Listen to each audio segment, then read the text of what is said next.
Yeah, welcome back to the conversation at News Central Television. On Monday, October the 2nd, today, the United Nations Security Council is set to vote on a resolution aimed at deploying a multinational force led by Kenya to Haiti. This force will be tasked with combating gangs and restoring security in the troubled nation.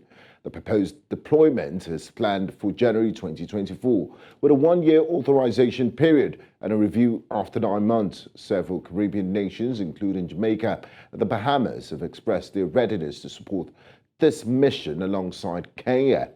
The force is expected to consist of officers from Kenya's National Police Service and receive logistical support from the United States government. Now, joining me for this discussion this evening is retired Brigadier General Ahamed, Mohammed, a senior advisor, Defense and Security, Horn Institute of Strategic Studies in Nairobi, joins us live from New York in the United States of America. A warm welcome to you, General Mohammed, and thanks for joining us on the conversation. Thank you very much, and thank you for having me. Now, General Mohammed, could you elaborate on the geopolitical factors that influence Kenya's decision to lead a multinational force in Haiti? I mean, looking at the geographical location of these two nations, they're thousands of miles apart. What's in it for Kenya, and how does this align with Kenya's foreign policy objectives? Well, thank you very much, and good evening. This actually falls very much within our foreign policy. And remember that Kenya has long in the past been involved in UN peacekeeping, both at the international and the regional level, where, for instance, we are in Somalia today under the AAU mission, whereas in other missions in the world, they have come under the UN. And therefore, our role in now is very much within our foreign policy and in line with our desire for international peace and security globally. Now, General Mohammed, the security situation in Haiti is quite complex and volatile. You're dealing with gangs, not a militia like Al-Shabaab, and terrorists that the Kenyan Defense Forces and Kenyan police might not have been familiar with dealing with. How has Kenya assessed the risk and challenges associated with deploying its forces in such an environment? Do you think they've done their homework before taking this decision, a thorough assessment of the risk and challenges? Kenya indeed has been involved in a much more complex situation. As you mentioned, Al-Shabaab is much more difficult, in Somalia. Indeed, I want to assure you that we are well prepared for this. And what gives us that element of strength and morale is a function for which you have been called in. You haven't been called in to fight what you may call the rebel groups or in the country. Our role is very clear. Number one, the security of strategic installations. Number two, the training of Haitian police. And number three is to work with them towards achieving peace in that country. They're not going for war fighting per se as it is. No, they're coming in to assist where we are required. And in doing that, therefore, we have trusted that we come in under a UN mandate, and indeed under Chapter 7 mandate, where if need be, we can use force where necessary. Now, staying with you, General Mohammed, critics often said that, this is some sort of geopolitical game going on, and, imperialist forces are only using Kenya to carry out their wishes in Haiti, that, Kenya, that charity does start at home, and Kenya has its own national security issues to deal with, especially with Al-Shabaab in its border areas with Kenya. How do you respond to them? How do you respond to this sort of comment saying that, it's not like Kenya has finished dealing with its own security issues? Why do they propose sending 1,000 troops thousands of miles away to help another country that is not even part of the African Union? Let me make it very clear first that Kenya, using her own police force, has managed to bring about order in Kenya. And we have no serious challenges now in terms of our own population. The only challenge is Al-Shabaab, which we are dealing with from across the borders. Now, coming to Haiti, we must understand that, yes, very far, across the oceans, yes, indeed, different situations, yes, indeed, but Kenya did not ask to come in. Kenya was requested by partners who come in. And one of the key issues is the fact that we normally say in peacekeeping, neighbors are not the best in handling situations in their region. The best is to bring neutral forces from elsewhere who have no interest can come in and help solve this situation. The situation now is very, very critical, very crucial, and very complex and unique. Remember that it is indeed what you may call coalition of the willing. It's very complex. We have partners who are giving us forces from elsewhere.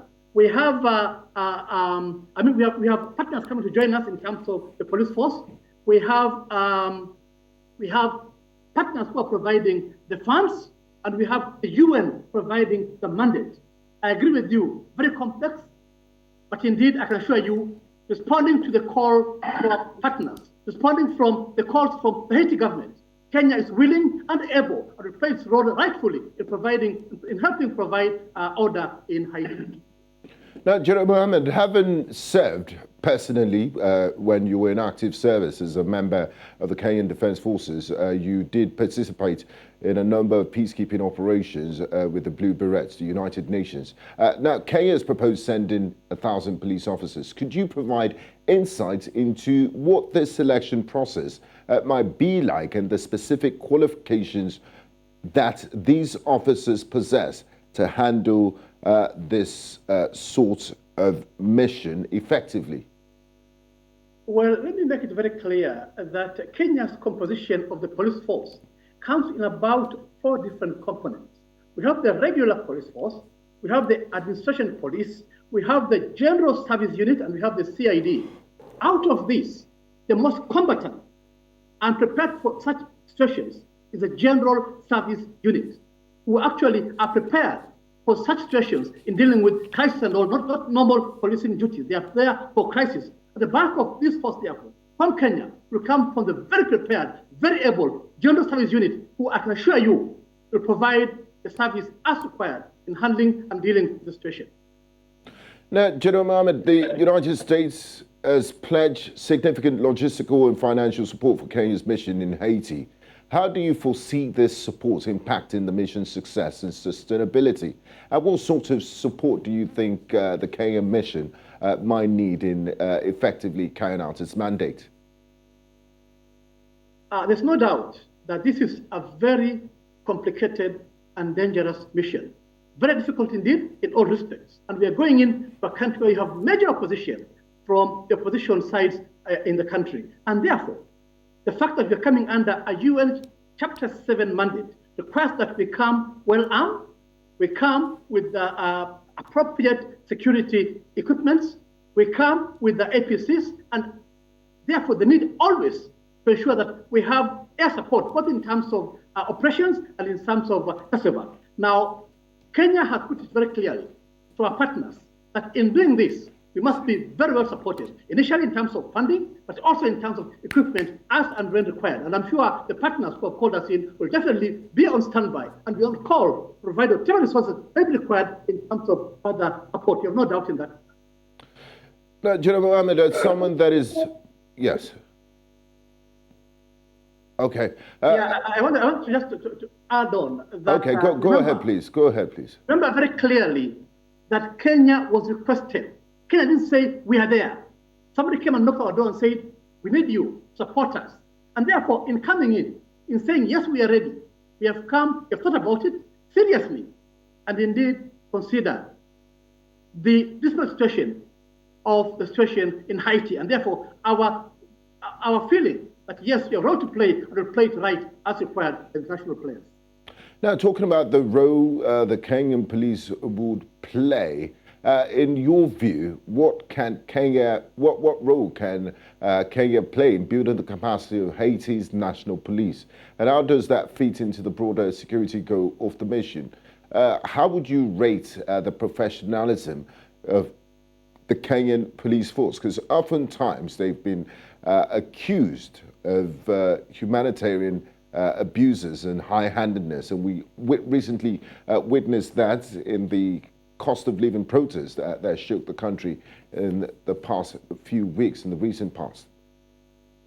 Well, let me say it from the outset that the Kenyan police force is very professional, very well trained, and all are career officers. We have no room for reserves and all that. They are all well prepared, all set and good to go. And in fact, they have taken part in a number of UN missions as individual police officers. It's only that this time they're going in as a formed police unit. And as I said earlier, we have no doubt in terms of their level of training. You have no doubt in terms of their undertaking this mandate. You mentioned about the issues back home. Yes, issues back home are situations where you try and control the situation normally in the best way possible. But just for any other government, the situation will go out of hand.